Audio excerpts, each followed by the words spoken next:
Trump walked into room 2154 of the Rayburn House office building that crisp October morning, like a man who believed he was untouchable. The confident strut, the freshly pressed navy suit, and that unmistakable red tie, all broadcasted his trademark bravado. But behind the glow of harsh LED lights that bared every shift in his expression and every drop of sweat, something more fragile simmered beneath his outward arrogance. This time, he wasn't walking into a rally or a friendly interview. He was entering a room built not for spectacle but for scrutiny.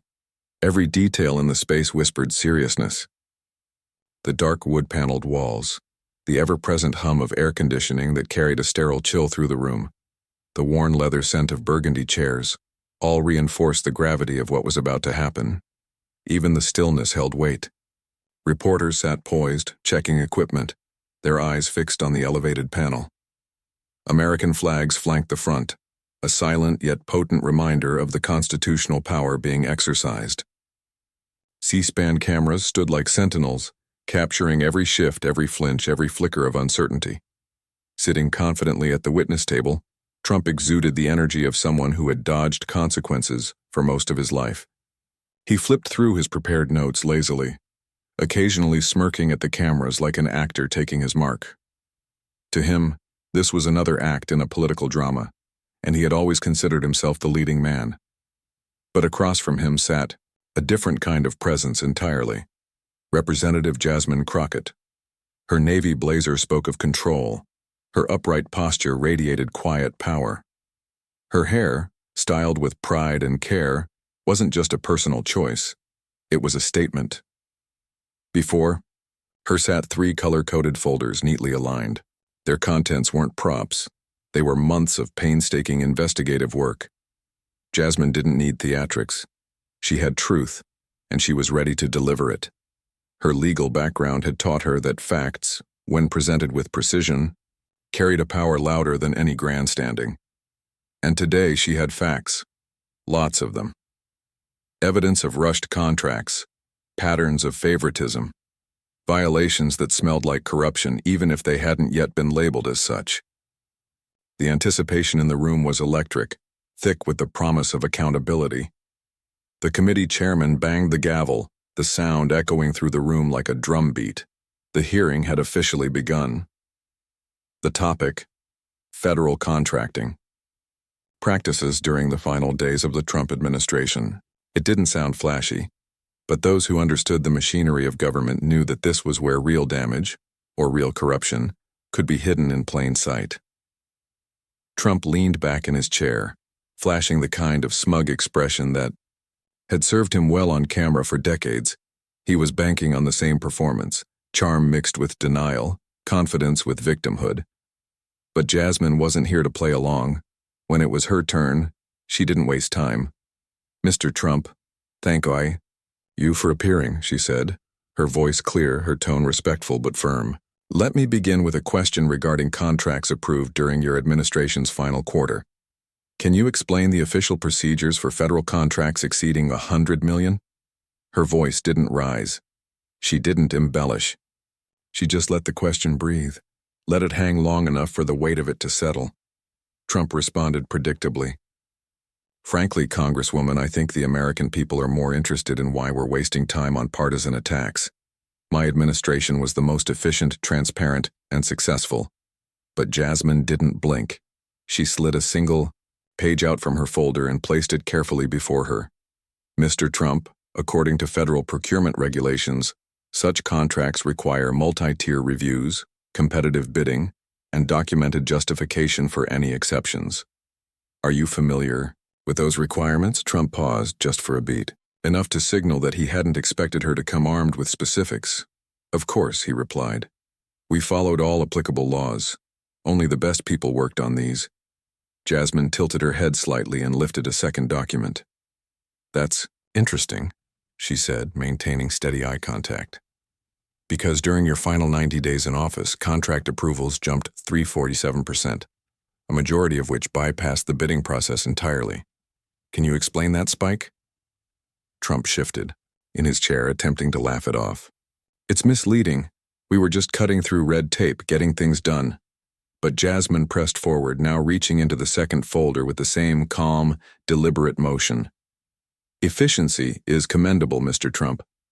But of the 31 largest contracts awarded in that period, 23 went to companies with personal or financial ties to your administration. How do you reconcile that with fairness in procurement? The room grew quieter. Reporters leaned forward. This wasn't noise. It was precision. That's completely false, Trump shot back, the first crack of emotion seeping through his words. It's another Democrat witch hunt. Jasmine didn't flinch. She had heard louder voices. She had faced worse in courtrooms filled with injustice. Instead, she pulled out another document. These companies, Mr. Trump, donated over $43 million to your political committees. Are you saying these financial ties had no influence? Trump's jaw tightened. The dismissive smirk faltered for the first time. With all due respect, he said, maybe if you understood how government or business worked, but Jasmine cut in, not with volume, but with calm authority. My qualifications aren't in question here, Mr. Trump, yours are. She reached for the third folder. And since we're discussing specifics, let's look at the $340 million contract awarded to Meridian Strategic Solutions. No prior government experience. Formed 6 weeks before receiving the contract. Founded by your former campaign manager's brother-in-law and your company's former CFO. She paused. Do you remember approving that one? Trump visibly squirmed. I signed thousands of contracts, can't recall each one. But Meridian was fast-tracked, Jasmine said. And on December 12th at 11:47 p.m., you sent an email instructing staff to skip reviews and finalize the deal. She lifted the document, now holding the evidence like a dagger. You wrote, fast-track the Meridian approval. Skip the usual review process. We need this finalized before the transition. Priority 1. The room froze. Trump's face turned red. His breath quickened. He leaned forward, his voice rising. That's out of context. I was streamlining government. It's about efficiency. But the spell had broken. His performance crumbled. Jasmine remained composed, and just before the break she uttered what would become the quote etched into history. Sir, receipts don't lie. People do. Trump froze. For a man who had built an entire empire on controlling the story, the weight of Jasmine's 6 words hit like a gavel crashing down in judgment. Receipts don't lie. People do. The echo of that statement seemed to hang in the air long after it was spoken, slicing through the polished veneer he had worn into the chamber like armor. The silence that followed wasn't ordinary. It was sharp, deliberate. Everyone in the room knew they had just witnessed a moment that would be replayed endlessly across news cycles, political commentary, and history books alike. The tension was so thick it felt like even the cameras had paused to absorb it. Trump, visibly rattled, tried to claw his way back into control. You're twisting legitimate decisions into some kind of conspiracy, he snapped, his voice cracking under the pressure. This hearing, this whole farce, is just another example of partisan sabotage. That's what this is. But his words lacked the punch he had counted on. They wavered. His earlier swagger had collapsed under the weight of documentary evidence, and calm, lethal precision. It was as if Jasmine had taken a scalpel to his carefully crafted legacy and revealed what lay underneath. Expediency disguised as efficiency, favoritism masquerading as administrative competence. Jasmine didn't engage with his anger. She didn't have to. Her restraint was its own rebuke. She let his words fall into silence, refused to dignify them with interruption. The message was clear. This wasn't a fight between equals. One of them had brought facts. The other had brought theatrics. Eventually, when she did speak again, her voice was calm, almost too calm.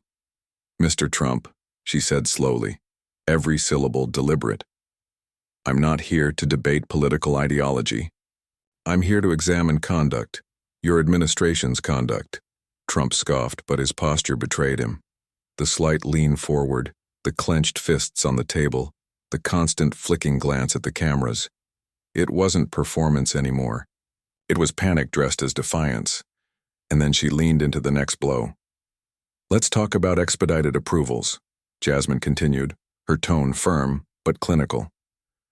During your final 90 days, procurement logs show multiple contracts approved within 48 hours, bypassing review processes that typically take weeks.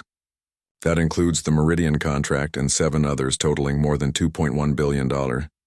She placed a second sheet on the desk. This isn't a guess, Mr. Trump. These are timestamps, signatures, internal memos. Trump tried to cut in, voice rising. Because we were in a transition. We had to act fast. National security was on the line. But Jasmine wasn't moved. She calmly lifted another page. This memo, she said, from your former procurement director, dated December 13th, states, and I quote, expedited approvals requested directly by POTUS. Standard vetting process bypassed per executive directive. Trump's lips parted, but he didn't respond. The document spoke louder than anything he could say. You bypassed oversight, she said, not accusing but stating a verified fact. Trump shifted uncomfortably. We got things done, he muttered. That's what the American people wanted. And yet, Jasmine continued unfazed, the companies that received these contracts, many were not even listed vendors. Some had no prior federal experience. Others had direct financial connections to your inner circle. She stopped, folded her hands.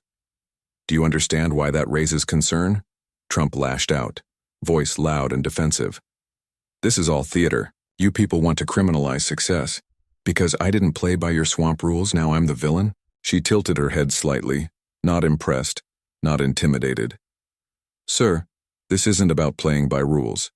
It's about accountability, taxpayer money, national integrity. Another document was presented. This one, she said, shows a company, Apex Logistics, receiving a $190 million no-bid contract, incorporated 12 days before approval, CEO, a known associate of your son-in-law's investment group. That name visibly shook Trump. This is a hit job, he roared. You're attacking my family now? Jasmine didn't flinch. I'm reading federal records, Mr. Trump. If your family's associates show up repeatedly in no-bid contracts, the committee has a duty to ask why. The temperature in the room seemed to drop. Even the other committee members sat still, letting Jasmine drive the pace. No interruptions, no noise. Just clean, surgical questioning. Trump turned, clearly looking for help. An ally, a committee member, even a camera to anchor himself. But no one jumped in. He was alone at the table, his empire of bravado beginning to crack under the spotlight of real oversight. I built the most efficient government in history, he snapped. Then the documentation should reflect that, Jasmine replied smoothly. So far it doesn't. He glared, but she moved on. I'd like to revisit the Meridian email, Trump groaned audibly. We've covered that. Jasmine ignored the protest. You referred to it as being taken out of context. Would you like to provide that context now under oath? Trump hesitated. It was a late-night message. Informal. It wasn't meant to override policy. But it did, Jasmine said. It became policy. Trump looked like he might explode again, but Jasmine had shifted the battlefield. Her goal wasn't to provoke. It was to corner, and she was doing it. When presidents give direct orders, those orders carry weight. When those orders bypass accountability and send taxpayer money to unqualified firms with political connections, we call that corruption. Trump banged a fist on the table. That's a lie. Jasmine didn't move. Receipts, Mr. Trump, documents, dates, dollar amounts. This isn't rhetoric. It's audit-level transparency. He fell back into his chair, winded like he'd been punched without a fist landing. The room was dead quiet. Even the hum of the AC felt louder now. Jasmine closed her folders, slowly, deliberately. We're not done yet, she said. But I think it's clear to the American people what kind of governance was taking place behind the scenes. Trump said nothing, and in that moment, silence said everything. The hearing room had never felt heavier. After Jasmine closed her folders, the silence that blanketed the space was not just tension. It was the weight of realization settling across the faces of everyone present. It was rare, even in a city, hardened by scandal and spin, to witness a moment so raw, so unfiltered. No one in that room could deny it now. Trump wasn't just losing control, he had already lost it. Still, he wasn't finished performing. Grasping for whatever fragments of dignity remained, Trump straightened his posture and forced a grin that didn't quite reach his eyes. "You know, I've been under attack since the moment I came down that escalator," he said, referring to the infamous launch of his first campaign. "And every time they've tried to destroy me, I've come out stronger." The line landed with a thud. It was meant to rally, to resurrect the Trump that had stormed through rallies and debates, dodging every scandal like rain off a slicked suit. But here, in this austere, procedural chamber filled with hard evidence and harder questions, the slogan rang hollow. Nostalgia for past victories couldn't outshine the damning details now stacked neatly in front of his interrogator. Jasmine didn't smile, didn't blink. "Mr. Trump, this isn't about political persecution," she said firmly. "It's about a pattern of irregularities, of favoritism, of influence abused during your administration's final days. That pattern is not conjecture, it's documented." He leaned forward, jabbing a finger in the air. "And I'm telling you, we delivered. We made government work. We got results no other administration had the guts to chase." "But at what cost?" Jasmine asked, not flinching at his sudden aggression. "And with whose money? This isn't private business. These aren't campaign checks. This is taxpayer funding. Every questionable contract, every skipped process, every personal tie, that's public money rerouted potentially for private gain." The point sank in like a knife. Jasmine wasn't just exposing political gamesmanship. She was challenging the very legitimacy of Trump's governing style. And she had the receipts to back it. Trump rubbed his temple, a rare gesture of fatigue creeping through the defensive bluster. His voice dropped, quieter now, but still stubborn. "You have no idea how hard it was to govern with all the roadblocks you people put in place. Every day I had to make fast decisions. You call that cutting corners, I call it leadership." "That's an excuse," Jasmine said flatly. "And leadership is accountable." She reached into her folder again, this time producing a timeline. A color-coded chart, spanning weeks, dates, contracts, recipients, approvals signed within hours of each other. "This is the sequence of decisions your administration made between December 1st and January 15th. 27 contracts, totaling over $4.6 billion. Many to firms that hadn't gone through vetting, hadn't even existed 6 months prior," Shibor slid the chart forward. Trump stared at it but said nothing. Jasmine continued, her voice steady, her cadence unbroken. "This isn't theory. This isn't political spin. These are records from the Federal Procurement Data System. These are signatures, yours included." One of the committee members shifted in their seat, visibly taken aback by the thoroughness. Another reached for a pen, scribbling notes, eyes fixed on Trump. Still, the former president tried to push back. "Where were these concerns when the media was attacking my family 24/7? Why weren't you looking into the Hunter Bidens or the Clinton Foundation?" It was a classic pivot. Whataboutism, misdirection, a strategy Trump had used for years to muddy any waters that threatened to drown him. But Jasmine didn't bite. "This committee is not tasked with investigating hypotheticals. We are tasked with oversight, yours today." He scoffed. "Of course, always me." "Because you were the president," she replied. Her tone was so matter-of-fact it stripped the moment of any remaining drama. There was no heat in her voice, no fury, just the cold reality of responsibility. And then she delivered her next strike. "There's also the matter of internal communications from White House procurement officials," she said. "Multiple emails reference instructions from you, Mr. Trump, using language like get it done, no questions, and move fast. Don't let red tape slow this down." Trump's face twitched. "Strong leadership," he said weakly. "That's how things get done." Or, Jasmine countered, how accountability dies. The phrase landed like a closing argument. Reporters in the gallery typed furiously. One camera zoomed in, capturing the profile of Trump's clenched jaw as he processed the mounting corner he was being pushed into. And Jasmine wasn't done. She flipped to the next page in her folder. "I'd like to discuss a $220 million contract. Awarded to Liberty Consolidated," she said. "A firm owned by a donor who hosted multiple fundraisers for your 2020 campaign. They received the contract just 10 days after their last political contribution." Trump's mouth opened slightly, but no words came. "The problem, Mr. Trump," she continued, "is not simply the existence of political allies winning government contracts. It's the speed, the lack of documentation, the systemic pattern of skipping competitive bidding when it benefited your associates." He looked around again, now desperate for anyone to interrupt, to object, to change the momentum. None did. His voice cracked as he said, "Those companies did the job. They delivered. There were no complaints. We got value." "Value," Jasmine repeated. "From a company that hadn't submitted a single qualifying bid before 2020, from a contractor that existed on paper but had no prior federal performance reviews. That's not value. That's favoritism." He slammed a hand on the table. "That's a lie." "It's a record," she answered coldly. Another beat of silence.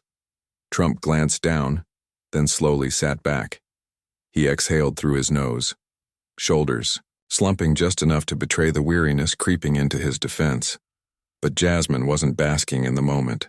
She simply reset her stack of papers, each page another piece of a puzzle that no amount of bravado could unmake. And before the committee chairman could interject, Jasmine calmly addressed him one last time that hour.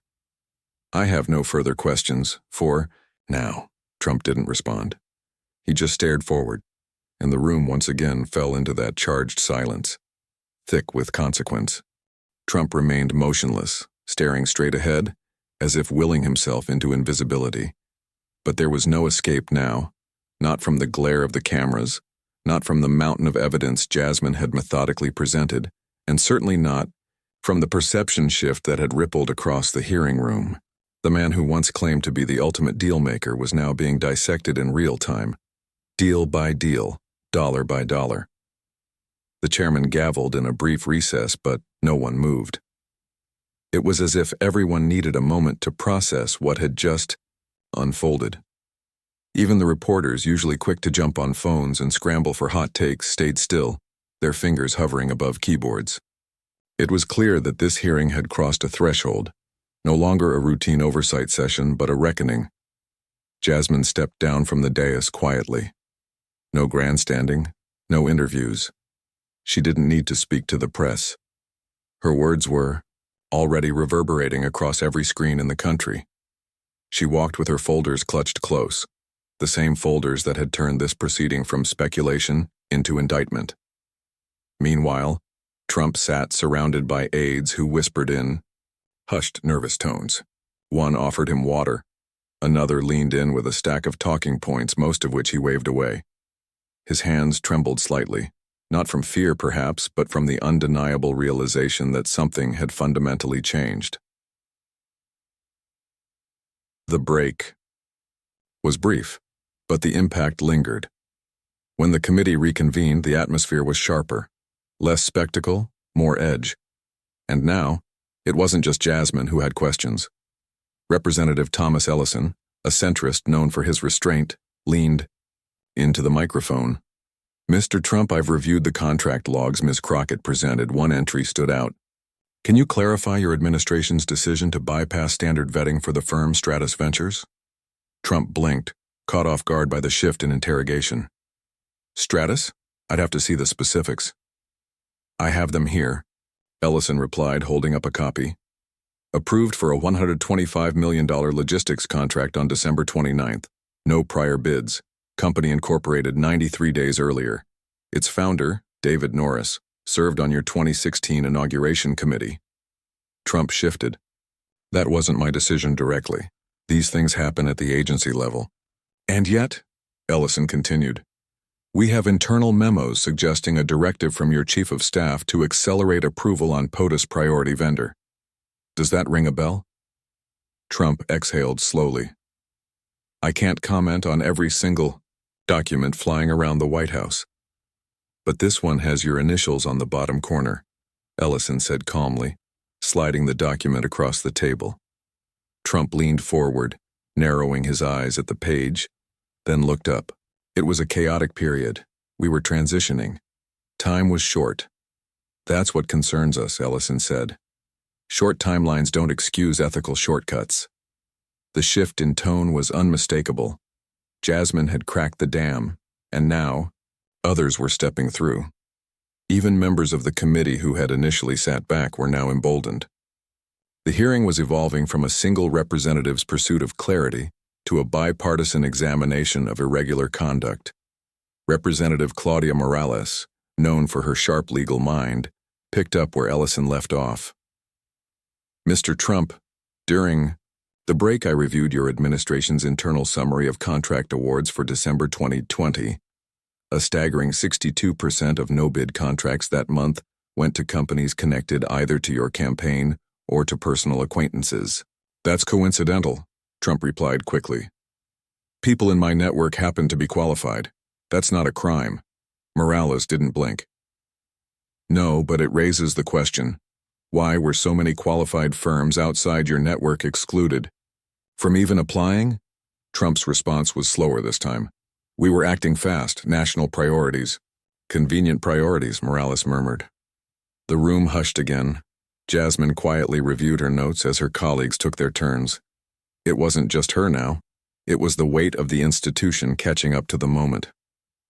Representative Jamal Dean spoke next. Mr. Trump, do you believe bypassing competitive bidding enhances government efficiency? In some cases, yes, Trump said. Bureaucracy kills speed. Speed saves money. Dean raised an eyebrow.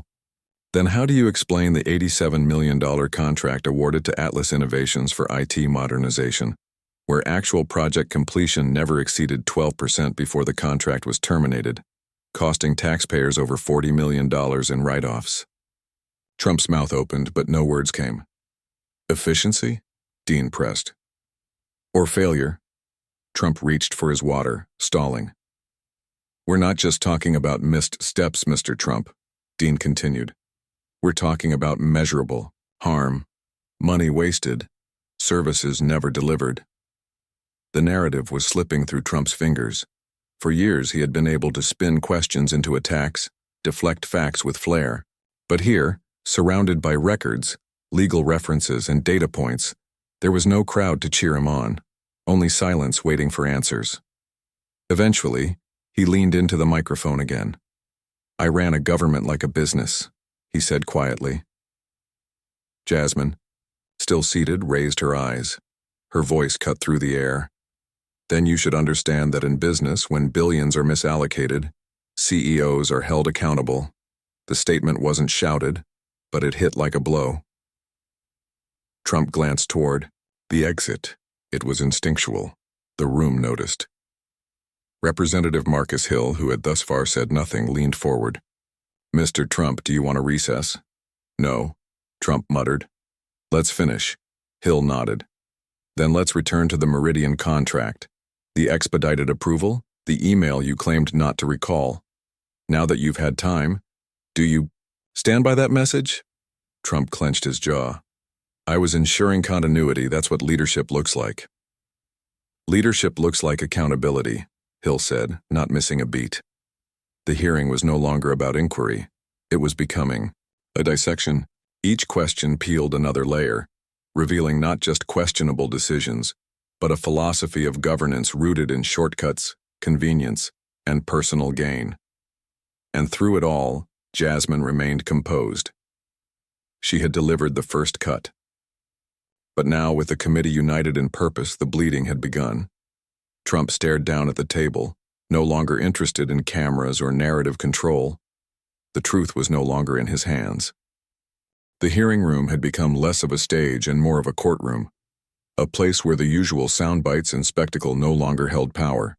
Trump, once the master of media manipulation, was now boxed in by documents, testimony, and the cold weight of the institutional record. And Jasmine knew it. She sat silently as her colleagues continued to press forward. They weren't just asking questions anymore. They were dismantling an entire framework of justification, brick by brick, using Trump's own paper trail as the chisel. Representative Carol Myers took the microphone next, her tone steady but commanding. "Mr. Trump, we have internal emails. Hear from your budget office requesting that multiple contract reviews be deprioritized if the companies involved had existing relationships with the executive branch. Can you explain the rationale behind that directive?" Trump straightened his papers as if that might buy him time. "You're making it sound sinister. That's not what that means. Sometimes relationships help streamline things, cut out redundancy. But they also bypass checks," Myers replied. "The kind of checks that protect taxpayer dollars." He sighed. "Every administration has fast-tracked contracts. This isn't new. But the volume, the concentration of no-bid approvals, and the personal connections," she said, eyes locked on him. "That is new." A murmur moved through the press gallery. Reporters typed rapidly, cross-referencing timestamps, noting that Trump's usual bravado had shrunk to defensive semantics. He wasn't debating policy anymore. He was explaining process, cornered by specificity. Then Jasmine re-entered the conversation.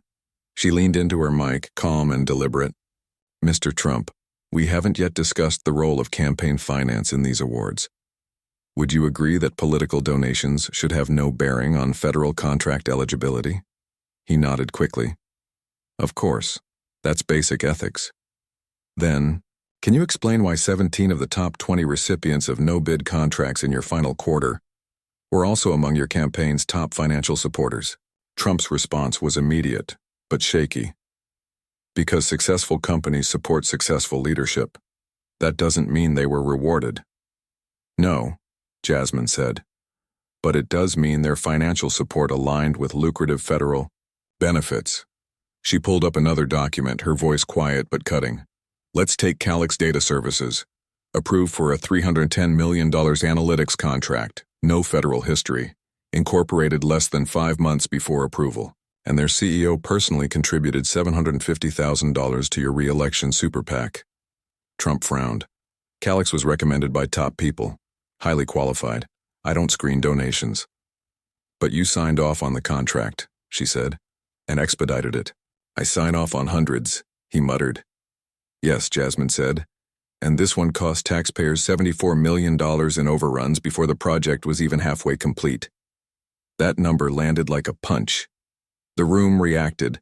Quick intake of breath, heads turning, fingers typing. Even members of the committee leaned forward slightly. Trump began to object. "That's a misrepresentation." Jasmine raised her hand slightly, not to silence him, but to reset the tempo. "It's a federal audit figure." He exhaled, leaning back in his chair. His performance energy had drained. What remained was someone caught between denial and defeat, struggling to summon the old script but finding it didn't work in a room full of facts. Representative Ahmed Khan took the floor.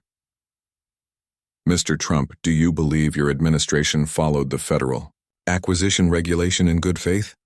"I do," Trump answered, shoulders square. Khan nodded. "Then how do you account for the 63 waiver requests filed during your final month? Waivers designed to avoid compliance with that regulation?" Trump opened his mouth, but Khan wasn't finished. "Because those waivers, many of them signed by acting officials appointed within days of their approvals, represent not efficiency, Mr. Trump, but evasion." A long pause followed. "You were leaving office," Khan continued. "But the contracts you issued outlasted your term. They still affect current budgets. And the burden? That falls on the American taxpayer." Trump didn't speak, and then Jasmine turned one more page. "Mr. Trump," she said softly, "we have a sworn affidavit from a former procurement officer, stating they were pressured to alter internal timelines to justify post-dated contracts. These contracts were already in process before approvals were documented." His eyes snapped up. "That's not true." "You'll have the opportunity to rebut," she replied. "But the affidavit includes communications, some bearing your digital signature. Would you like me to read them?" Trump hesitated, face hardening. I never instructed anyone to falsify anything. That's not what the emails say, Jasmine replied. Your exact language, backdate if needed. We'll clean it up after transition. A ripple ran through the room. Audible now. A sense that this wasn't just unethical. It could be illegal. Those are draft notes, Trump said quickly. Not commands. But they were followed, Jasmine said, and contracts were issued based on them. Trump's breathing had grown shallow again. He reached for his water, took a slow sip. I acted in good faith, he said finally. My goal was to serve the American people. Jasmine nodded slowly. Then the record will speak for itself. And it was speaking, loudly. What had started as one representative's probing had become an avalanche. Document by document, signature by signature, the committee was assembling a timeline not just of mismanagement, but of intention. Trump had come to the hearing thinking he could bulldoze his way through it. But this wasn't a rally. It wasn't cable news. It was accountability. And for once he couldn't talk his way around it. By now even Trump's staunchest allies on the committee had gone silent. What once might have been dismissed as partisan theater had taken on the shape of something undeniable, an unraveling supported by names, numbers, dates, and digital fingerprints. His famous resilience, the flair for counterattacking with sheer confidence, was reduced to carefully chosen words wrapped in legal caution. Jasmine, ever methodical, flipped open a final folder. Her voice, soft but penetrating, carried with it the sound of a verdict approaching. Mr. Trump, I'd like to move to the December 18th meeting your administration held with senior procurement officials. The agenda, which your office confirmed, included a discussion titled End-of-Term Acceleration Strategy. Trump's brow furrowed. That was a policy meeting. Routine business. Routine? She asked. Because the meeting notes reference directives to maximize contracting throughput and to utilize executive privilege to limit committee inquiries. These aren't phrases from a routine meeting. These are from a war room. They're just words, Trump replied. Internal ideas, not final policy. But they became action, Jasmine replied. Following that meeting, 14 contracts totaling over $1.2 billion were approved in 6 days. More than half were no bid. Most went to firms with political ties to your administration. Trump's fist clenched around the arms of his chair. This is a political stunt, he said sharply. I've said it before, and I'll say it again. You people are trying to criminalize efficiency. No, Jasmine said, unwavering. We're trying to understand why public funds were distributed so recklessly. The room fell silent again. That word, recklessly, echoed. There was no legal accusation in it, but its moral weight was undeniable. Representative Langley from Vermont, a quiet voice with a sharp mind, leaned in next. Mr. Trump, have you personally profited from any of the contracts issued during your final 3 months in office? Trump scoffed. Absolutely not. Then how do you explain the financial disclosures showing that 3 of the firms awarded major contracts saw stock surges immediately after approval, and those stocks were purchased by blind trusts linked to your family's holdings? Trump shifted in his seat. I don't manage family portfolios, that's not illegal. No, but it creates a pattern, Langley responded, and patterns matter when public money is involved. Trump bristled. This is character assassination. I've built businesses. I know how to get things done. That's what the American people elected me to do. And part of getting things done, Jasmine interjected, means respecting the institutions that hold leaders accountable. Which brings me to this. She slid a printed email across the table. From your personal assistant to the Office of Contract Management. Sent, January 5th, 2021. It reads, ensure final batch is cleared before transition. POTUS wants signatures locked in. Care to explain what the final batch referred to? Trump hesitated. I don't recall that specific exchange. But you're copied on the thread, Jasmine said. And you replied. He leaned forward. You're misinterpreting. I wanted closure, continuity. You wanted speed, she said, and you got it, at the cost of accountability. Trump looked down. The paper in front of him didn't lie. The ink was dry. His reply, short and unmistakable, was printed in bold. Make it happen. No delays. Representative Morales spoke again, this time with less formality and more weariness. UK fast-tracked companies who were untested. Many failed to deliver. One never even began operations. Yet the funds, millions of dollars, were released. And in every case, it ties back to your instructions. Trump rubbed his forehead. Look, mistakes happen. We were under pressure. We were trying to do the right thing. But you ignored protocols, she said. You rewrote rules that were meant to protect the people footing the bill. The tone had shifted now. Not fiery, but tired. Tired of excuses. Tired of spectacle. And the American people, watching from their homes, could likely feel the same. Across social media, hashtags like #CharContractGate and Receipts Don't Lie were trending. Clips of Jasmine reading quotes aloud, documents in hand, were already going viral. Pundits were weighing in on every network. And yet inside the hearing room, the real show, the real reckoning, was still unfolding. Jasmine gave one last glance through her folder before closing it gently. Mr. Trump, I'm going to ask this plainly. In light of the documentation we've reviewed today, the bypassed reviews, the expedited approvals, the financial connections, the direct instructions from your office, do you still stand by the statement that your administration followed all legal and ethical contracting standards? Trump sat still, his mouth opened, then closed. A pause, then a slight shake of the head, not in disagreement, but in resistance. I stand by my decisions, he said. It wasn't the answer the committee expected, or maybe it was exactly what they'd anticipated all along. A final defense rooted in stubbornness, not clarity. Jasmine let the silence stretch again. Then she nodded once. The record will reflect your answer. The chairman glanced at the clock, then signaled the committee would recess until the next day. The gavel hit the wood with a sharp crack, and just like that, the room began to move. Reporters rushed out to file updates. Staffers unplugged microphones. Members stood up from their chairs, shaking their heads or trading glances of disbelief. But Trump stayed seated.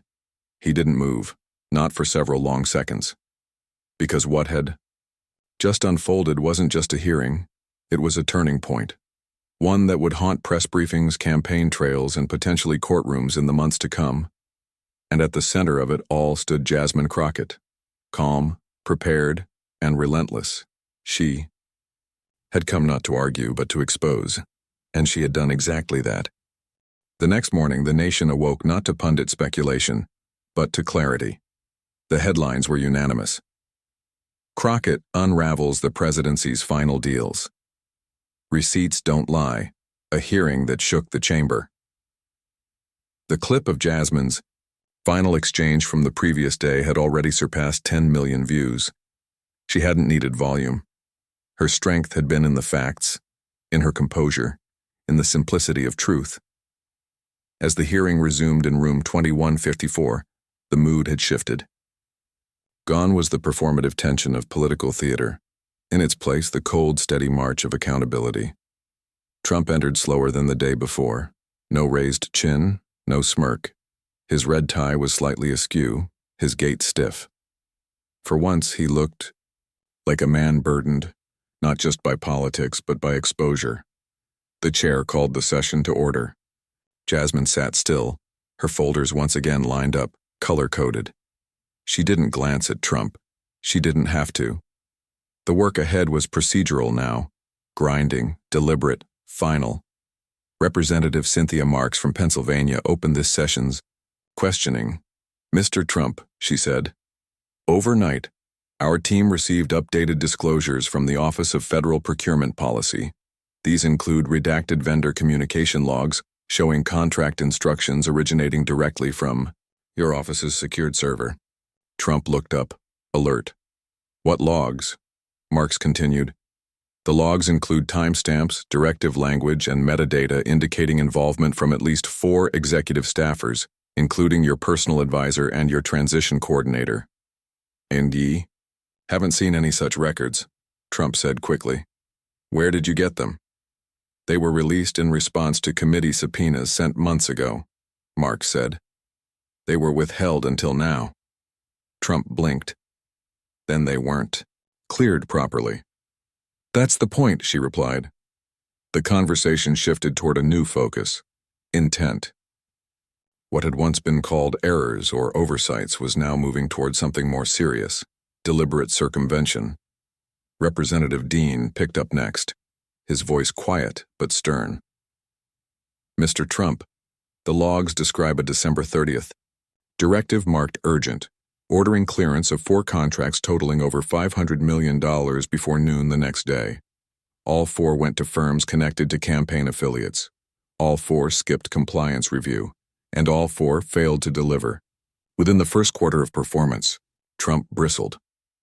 I was ensuring continuity during a transition. That's a responsible executive decision. Dean raised a brow. Then why were the directive notes marked, no follow-up needed, transition imminent? Trump didn't respond, because there was no clean answer, and Jasmine, who had been listening silently, finally leaned forward. Mr. Trump, she said gently, we are not suggesting every mistake was criminal, but we are now looking at a sustained pattern of expedited approvals, directed from your office, leading to non-compliant awards and measurable financial loss. He looked toward her. There was no anger now, just fatigue. You don't understand how much pressure we were under, he said. You're painting everything as intentional when sometimes things just move too fast. Jasmine's reply came without judgment, which is why there are procedures. To slow things down, to make sure speed doesn't become justification for misconduct. She opened the red folder, the last one. Let's turn to January 13th, 2021, she said. You were still president. On that day, your office approved a $180 million defense logistics contract to Apex Maritime. Their listed CEO had no verifiable business address. Their DUNS registration had expired, yet they were cleared. In under 36 hours, Trump sat back. I don't remember that name. You wouldn't, because the company shut down 41 days later, after billing $22 million for unfulfilled shipments. That drew murmurs.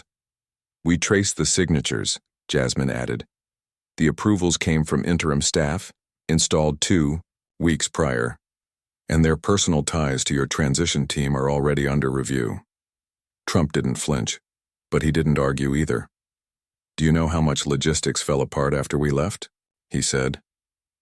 We made decisions to avoid a cliff. Jasmine gave a slight nod. But you built a trap door, and people fell through it. It was clear now that Jasmine wasn't just making a political point.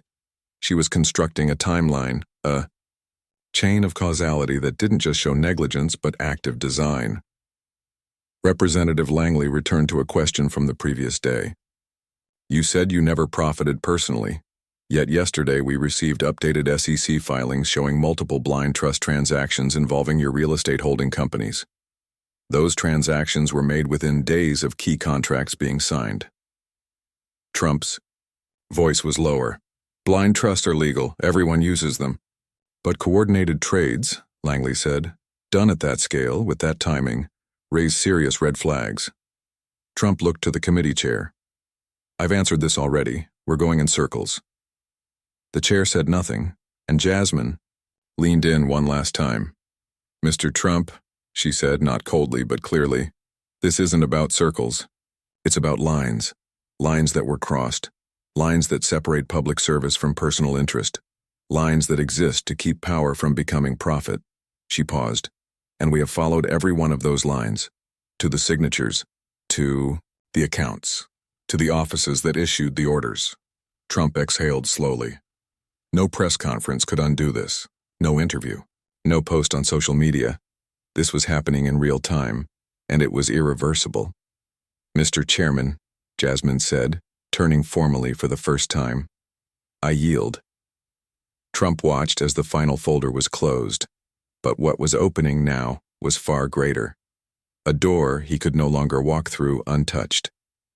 The final session of the hearing began not with fanfare, but with a slow, deliberate silence that felt heavier than any gavel.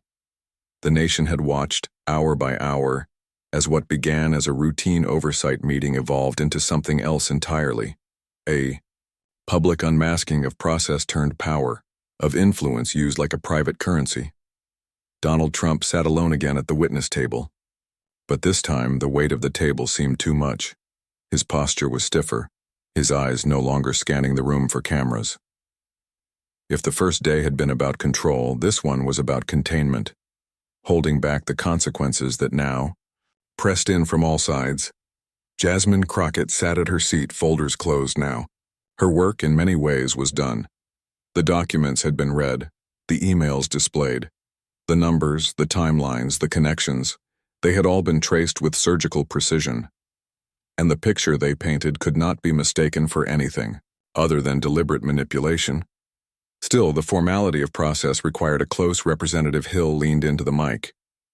Before we adjourn, this committee must note for the record the procurement data, testimony, and disclosures presented over the last 72 hours raised substantial questions regarding executive overreach, misallocation of federal resources, and systemic circumvention of statutory safeguards.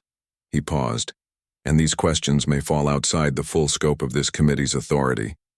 Translation: what they had uncovered could now warrant federal criminal investigation.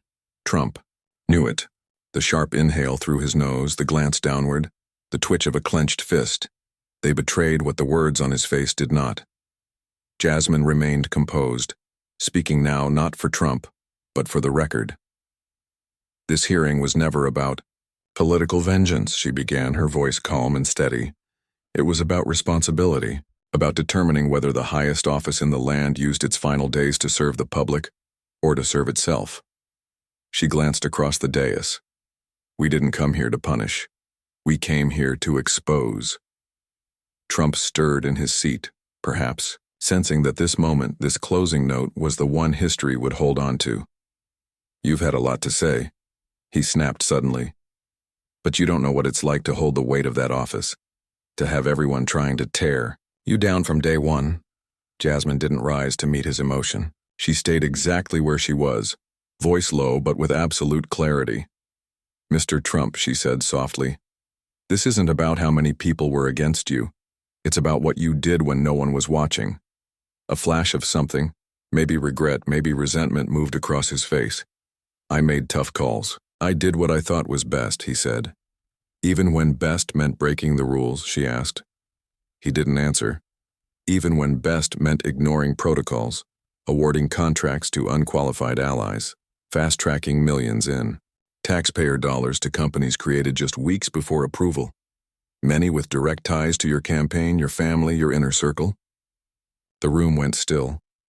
Even when those deals fell apart, when services were never delivered, when oversight was blocked, and the American people were left to carry the loss. Trump leaned forward, gripping the edge of the table now. You think, you've won, he said, but this is just another political ambush dressed up as accountability. Jasmine sat still for a moment. Then she said with unmistakable finality, no, Mr. Trump, this isn't a victory, this is a warning. She stood up, and with that, the gravity of the moment landed like a blow. Trump didn't respond. He sat, breathing heavy, the cameras capturing the image of a man who no longer controlled the script. Across the country, people watched in silence. For years, Trump's narrative had been one of strength through conflict, of power through defiance. But here in this room, where legal procedures replaced rally chants, where timelines replaced talking points, that narrative had been dismantled. It wasn't Jasmine's words alone that had done it. It was the evidence, the data, the receipts. As the chairman brought the gavel down one final time, the room didn't erupt, it exhaled. The work was done, the files were closed, but their echoes had just begun. Reporters rushed to file their stories. Analysts prepared their summaries. Legal experts began drafting their responses. Because what had happened here would not stay in the hearing room. It would move outward into investigations, into courtrooms, into the public consciousness. And through it all, Jasmine remained unshaken. She walked out the same way she walked in, measured, composed, unyielding. She didn't speak to cameras. She didn't claim victory, she didn't need to. Her final words were already written across every headline. Receipts don't lie. People do. And Donald Trump, once the king of spectacle, had finally been brought to answer by a woman who needed no spotlight to expose the truth. The story would ripple through Washington for months. Committee staff would begin drafting referrals. Inspectors general would expand their probes, and in quiet offices across the city, legal teams would prepare for what came next. But inside one closed folder, labeled with a single word, accountability, the work had already been done. Because, in a room where power once walked unchecked, the truth had finally stood taller, and it had a name: Jasmine Crockett.